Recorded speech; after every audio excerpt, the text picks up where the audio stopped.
What's going on, guys? It's Elam with another video about Onshape, a 3D modeling software that you can use online. If you haven't already, you should check out my other videos.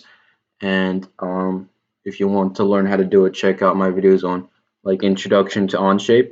So today I'm going to teach you a bit about mirroring and patterns. These are very useful if you don't want to be repetitively doing a sketch over and over again, and if you want to have a duplicate of it on a certain plane. I'll explain it a little bit more in detail later on in the video, and you'll see what I'm talking about later on in the video.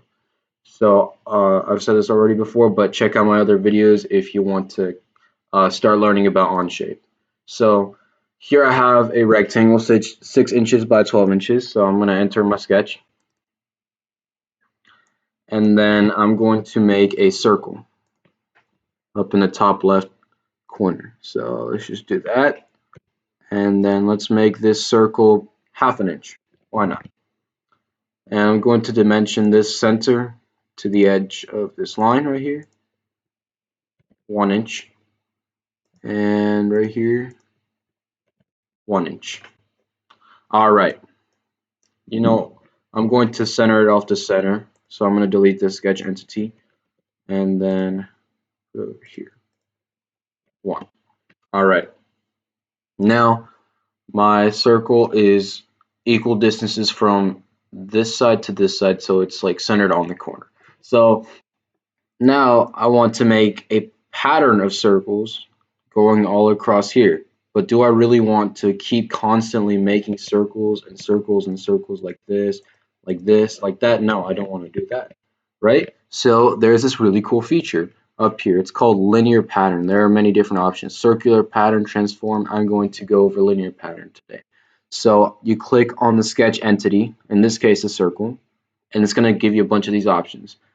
Don't be scared or overwhelmed if this is kind of confusing for you. I'll explain it. So this 3x means how many duplicates are you making.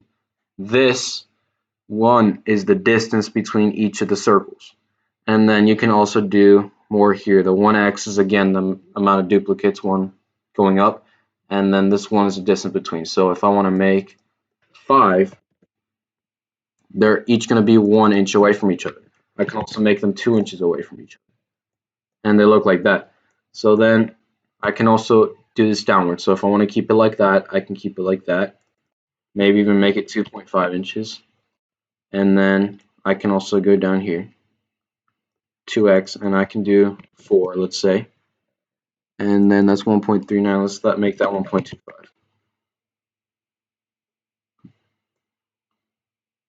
Okay, so if it does that to you, like it flips it upside down, then you got to do negative 1.25, and then you get the right measurement. So that's mainly what it is. I'll zoom in a bit so you can see. Again, this is the distance between each circle. Same for here. 5x and 4x mean how many duplicates. There's going to be 5 of the same circles down here, 4 of the same circles here, which give you 20 circles. All right, so I'm just going to X out of that real quick. That's how you do patterns. So let me go back again and do my circle. 1 inch, 1 inch. If I wanted to put this on the other side, like let's say you have a lot of sketches, like tons of circles, maybe in my robotics team we have to do some whole patterns that involve a bunch of circles in this general pattern. So some are right here like this, there's one in the middle like this, and then it has to be mirrored over to the other side. So what I'm going to do is I'm going to do that just with this circle. So I'll show you. So you hit, first of all, what you need to do is make a line. So right here, L key, or just click the line on the top left, and you find the midpoint of this edge, and you make sure it's perpendicular to that, to the line, to the edge.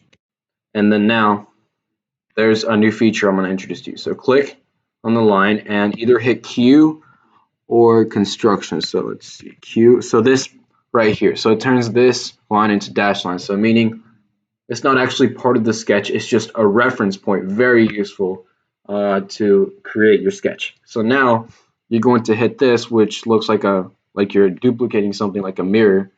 And then what you're going to do is you're going to select the mirror line, which is this. You select the entities to be mirrored. So boom, I have an exact duplicate. And since this is in the middle, it's exactly the same distance away from this edge and this edge as it is from the other. So that is basic mirroring and patterns. I hope you guys enjoyed this video, and keep posted for more. And like, share, comment, subscribe. If you have any questions, comment down below. Hit that notifications bell to keep up with my latest uploads. And as always, thank you very much for watching, and thank you for those of you who are supporting my channel.